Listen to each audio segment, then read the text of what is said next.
We are thrilled to welcome in Al Pawlowski to the show to help us talk some Guardians after a nice extra innings win last night. How you doing today, Al? What up, Al? Hey, good. Great to be along. How are you guys? Al, this is crazy, by the way. I got my accountant's last name is the same last name as Al, and I'm like, that's not that. I did not think you'd be. I didn't think of your last name as a common last name. I assumed it was pretty unique. So I'm like, oh, you got to be related. So I asked her, and she's like, she didn't even know who you were. She's the only person in Cleveland.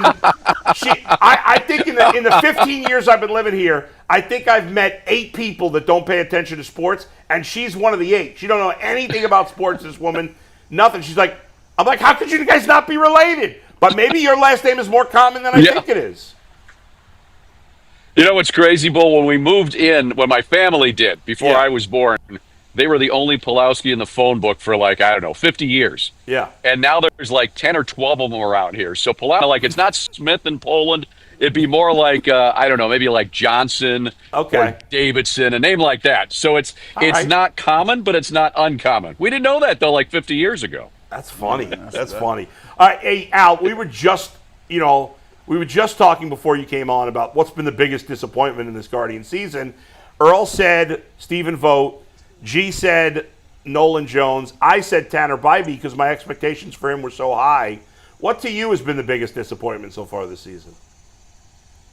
Yeah, there's an argument there for each one of them that you gave. I would say the catching situation, I thought that it would be improved this year. Unfortunately, batting average-wise, it's got to be better than where it's at. Those guys would tell you that. The team would tell you that. Defensively, Austin Hedges is still pretty solid. Bo has had his troubles defensively. So overall, to me, I thought the catching situation was going to be a little bit better than what it is. And it still has the chance to improve down the stretch. But right now, I hope for and I expected a little bit better out of that position in general. Fair. Al, I always wondered, the Guardians have kind of always been dominant when it comes to taking pitchers, developing them, finding guys, adding velocity. Guys who come back off surgery, they seem to be mended up really well. They just have a problem finding those young hitters. Is that more of a thing where maybe it's just hit or miss with the prospects, or is it something about the approach at the plate where you have so many guys batting under 200 or somewhere around 200? I think it's a number of things. One, just some things didn't work out hitting-wise that we thought for sure would. I mean, they've got a really nice-looking prospect down in the minors and Chase DeLauder, and the poor kid just can't stay healthy. If he could stay healthy, he would be up here now. I think that he'd be hitting the ball pretty well. C.J. Kafis has had a tremendous developmental year for Cleveland. I think he's going to do okay now at this level. Might be an adjustment period for him. But overall, too, if you look at where they've focused over the last 15 or 20 years, and I think rightly so, if you're in a smaller market, you can't spend like the Yankees. You can't spend like the Dodgers simply because both of those teams literally have 8 to 10 more revenue coming in than, and not only Cleveland, but Cleveland, Kansas City, Pittsburgh, Cincinnati, et cetera, et cetera. So they focused on pitching. They focused on finding middle infielders because those are the two things that are the most needed in Major League Baseball. So for a couple of reasons there. Number one, you want depth at both those positions. Number two, you're able to trade those guys because there's always going to be a demand for them. So if you look at a draft, 2-3 years ago, I think every guy they took but one was a pitcher. So that's where the focus has been more than anything else, I would say, is the reason. And then just some bad luck with hitters where they've also, pitching-wise, it's been the opposite. They've been able to develop so many guys. They've been able to take reclamation projects, and they've been able to make those guys, take starters, make them effective relievers. Look at the guys they brought back from Tommy John. So, that's what I think it is. It's a little bit of everything, but I would say a little bit of bad luck and just the focus, has been on pitching and drafting middle infielders. Oh, man, first and foremost, thanks again for joining me and Spencer on the radio a couple weeks ago. That was a fire interview. And sure. So it's pretty cool to be here with you right now today. I talked about Stephen Vogt earlier, and I look at C.J. Kafis, finally got called up to the big leagues. He drive in his first run, get his first major league hit. You look at how Kyle Manzardo has played over the last 12 or 13 games. You look at Gabriel Arias, who hit destroyed the baseball last night in that game against New York.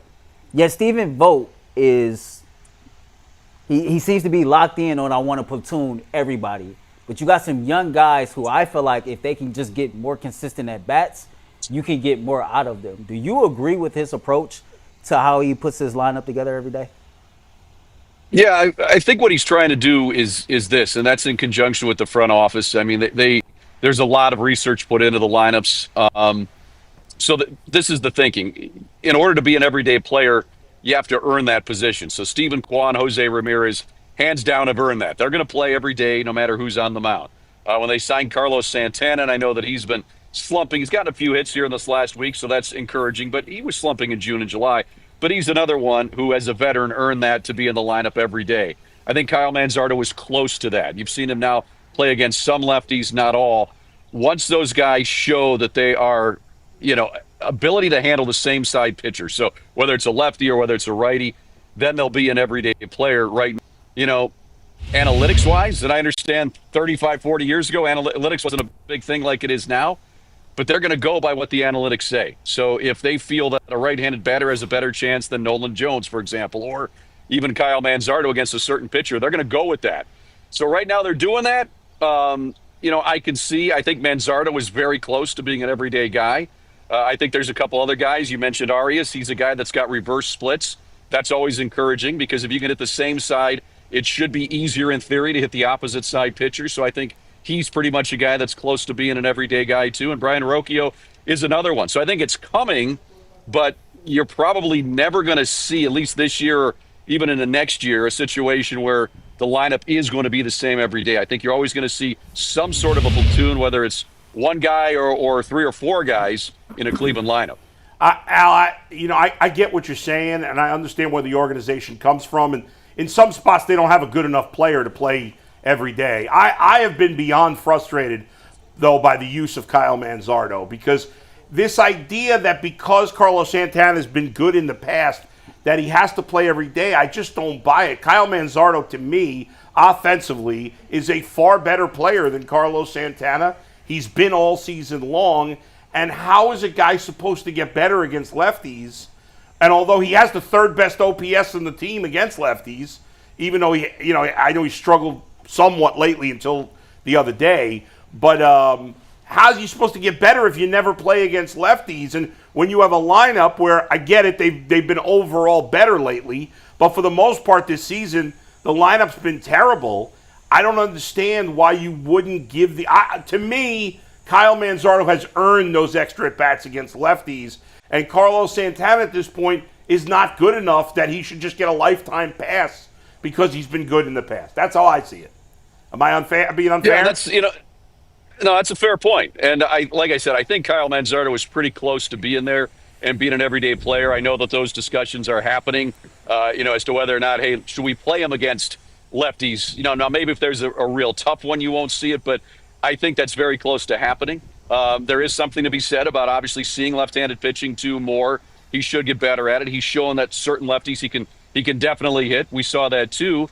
And the other side of this is with Carlos Santana, and again, past week he's been hitting the ball much better, but there was about a 6 or 7 week stretch there where he wasn't hitting the ball much at all. Yep. Is he slowing down a little bit? So here's what I think could happen, and you could see down the stretch. You could see Manzardo in there every day, and you could see Carlos Santana maybe playing a couple of times a day in the starting lineup. However, you could also see him coming off the bench then and being that pinch hitter late. Because when you look at the lineup card like I do going into every game, it's like, all right, I look at the starters, but then who's on the bench? Who do we have to pinch hit late, for example? A lot of times it's all righties or a lot of times it's all lefties. The one thing with Carlos is he's a veteran. There's no situation that's going to be too big for him. He is going to take pitches. He's going to put together a good at-bat. He might be a guy that late in the game, and his numbers also say this, later in the game, he tends to be better than early in the game. So maybe you use him off the bench as a pinch hitter and let Kyle Manzardo be that starter. Yep. Al, I'm going to get to this because, you being around the organization, I haven't seen anything like this in terms of Ortiz and Clase. What can you tell us what the temperature around the clubhouse is? Because for me, that could either make you or break you. It could either galvanize you and guys pull together and band together and say, hey, look, We're going to come out here and fight. We're going to show them that we got some things, that we got some good character in this locker room. Or I've seen where things like that happen and the morale is gone. The team just takes a nosedive. What is the temperature of the front office and the team with this kind of cloud hanging over them? Yeah, it's a good question. For the most part, it's just like it would be with an injury, I think is the best analogy I could give you. It's kind of like next man up. Obviously, the guys are not happy with the investigation, but as of right now, that has not been finalized. So, the organization and the team can't comment on it until it is. And we don't know for a fact that what it's going to return. Unfortunately, they're out for a while, at least until August 31st. That does hamstring the team a little bit. While you can have their roster spots, you still have to pay their salary until a determination is made as to what's going to happen or if there's anything there. And again, that's all still an ongoing investigation, so we don't know. As far as the clubhouse goes, I think if anything, it's like, okay, this is going to be an opportunity for player A or player B. So look at Nick Enright last night. That kid's been pitching fantastic for this month of August, and even at the end of July, he's overcome cancer for the most part. I know he's got one more checkup left, but what a great story that is. So now he gets an opportunity. Kate Smith gets an opportunity to close. A couple other guys get an opportunity to move up in setup roles like Eric Sabrowski. The good news is Cleveland has, the depth of pitching where they have guys that can step in and fill those roles. Do you replace an Emmanuel Clase? Of course not. He was probably the best closer in baseball for the last 2 years, maybe the last 3. The few hiccups he has had were very minor. So you're not just going to replace that guy. We get it. But since it's happened, again, from what I'm feeling, they're kind of treating it like an injury. They were here. They're not. And the other side of it is like Joey Cantillo. He gets a chance to step in and be a starter once again with Ortiz going down. And for the most part, he's handled that role. I know he had a rough first inning on Sunday, but outside of that inning, you look at his numbers as a starter, he's been very good. So the attitude really has been next man up. We've got the depth to do it. They're treating it like an injury. I think they're hoping that this blows over and there's nothing there. Is there something there? I mean, at the end of the day, we don't know. But overall, I would say it's more of something that's galvanizing versus something that has been a negative overall. That's from what I can see. And to be honest, not really anything's been said about it from anybody. I mean, even off the record, nobody's really said anything. We'll get you out of here on this. Last night, the Guardians got a big win in the Big Apple. We survived the juggernaut of the first 4 hitters in that New York Mets lineup. Tell the people how we can get it done to get back-to-back wins in New York tonight.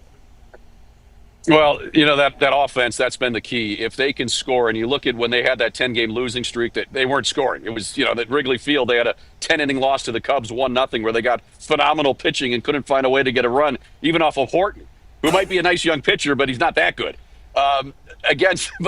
But these last, I want to say maybe 17, 18 games, the offense has really come alive. I mean, they've scored an average of, there was a run there, I think it still is, at about 5 runs per game.